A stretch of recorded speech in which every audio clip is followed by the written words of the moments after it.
పాకిస్తాన్ రాజకీయ నాయకుడు బిలావల్ భుట్టో జర్దారీ రక్తం ప్రవహిస్తుందని వ్యాఖ్యలను తీవ్రంగా ఖండిస్తూ ఏఐఎంఐఎం అధినేత మరియు హైదరాబాద్ ఎంపీ అసదుద్దీన్ ఓవైసీ అలాగే పాకిస్తాన్ పీపుల్స్ పార్టీ నాయకుడు తన తల్లి మరియు పాకిస్తాన్ మాజీ ప్రధానమంత్రి జనజీర్ భుట్టో మరియు అతని తాత మరియు ఆ దేశ మాజీ అధ్యక్షుడు జుల్కిఫికర్ అలీ భుట్టోలను కూడా ఎవరు చంపారో గుర్తుంచుకోవాలని అన్నారు. రైట్, ఇదే విషయానికి సంబంధించి మరిన్ని డీటెయిల్స్ మా ప్రతినిధి పవన్ లైవ్ లో అందిస్తారు. పవన్, చెప్పండి, దీనికి సంబంధించిన అప్డేట్స్ ఏంటి?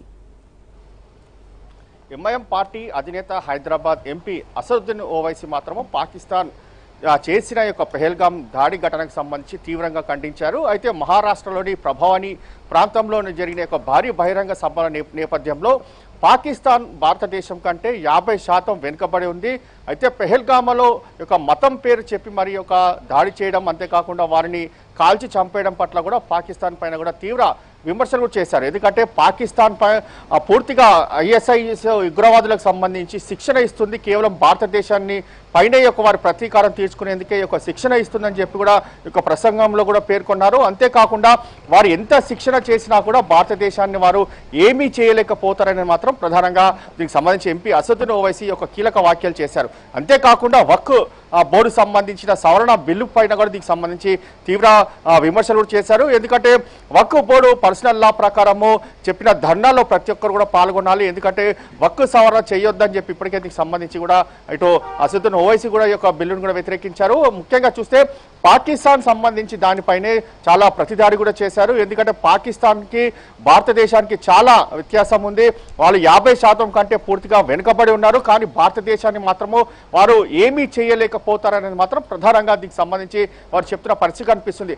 మరోవైపు చూస్తే కాశ్మీర్ కూడా ఒక భారతదేశంలోని అంతర్భాగమే అని చెప్పి కూడా ఇందులో పేర్కొన్నారు. ఎందుకంటే ఇందులో అప్పుడు కాశ్మీర్లే కొంతమందికి ఇక్కడ గాయాలైన వారిని హాస్పిటల్కి తీసుకెళ్లారు. అంతేకాకుండా వారికి సంబంధించి ఇక్కడ చిన్న పిల్లగాన్ని కూడా దెబ్బలు తాకితే అతన్ని కూడా హాస్పిటల్ జాయిన్ చేశారు. కాబట్టి వారిని మనం అనుమానించలేము, ఎందుకంటే కాశ్మీర్ కూడా భారతదేశంలో అంతర్భాగమే కనుక ఎవరిని కూడా మనం అనుమానించలేదామని చెప్పి కూడా ప్రధానంగా దీనికి సంబంధించి అసదుద్దీన్ ఓవైసీ కూడా మాట్లాడుతూ ఈ యొక్క ప్రసంగంలో ఆ యొక్క పాకిస్తాన్ పైన తీవ్రంగా విమర్శలు కూడా చేశారు. మొత్తానికి ఓవరాల్గా చూస్తే మాత్రము ఇంకోసారి యొక్క దాడులు జరగకుండా పాకిస్తాన్ ఉండాలి, ఎందుకంటే ఇలాంటి దాడులు చేస్తే మాత్రము భారతదేశం మాత్రం ఊకునేది లేదు, అంతేకాకుండా ప్రతిదాడి చేస్తుంది అనేది మాత్రము ప్రధానంగా యొక్క పాకిస్తాన్కి కూడా పూర్తిగా దీనికి సంబంధించి వారిపైన ఎక్కుపెట్టి ఈ యొక్క మాటలు కూడా మాట్లాడిన పరిస్థితి చూస్తున్నాము. మొత్తానికి ఓవరాల్గా చూస్తే ఇటు కేంద్రం సంబంధించి యొక్క వక్ఫ్ బోర్డుకు సంబంధించి ఒక సవరణలో కొంతమంది తమకు మద్దతు పలికారు, కొంతమంది మాత్రం తమకు మద్దతు పలకలేదు.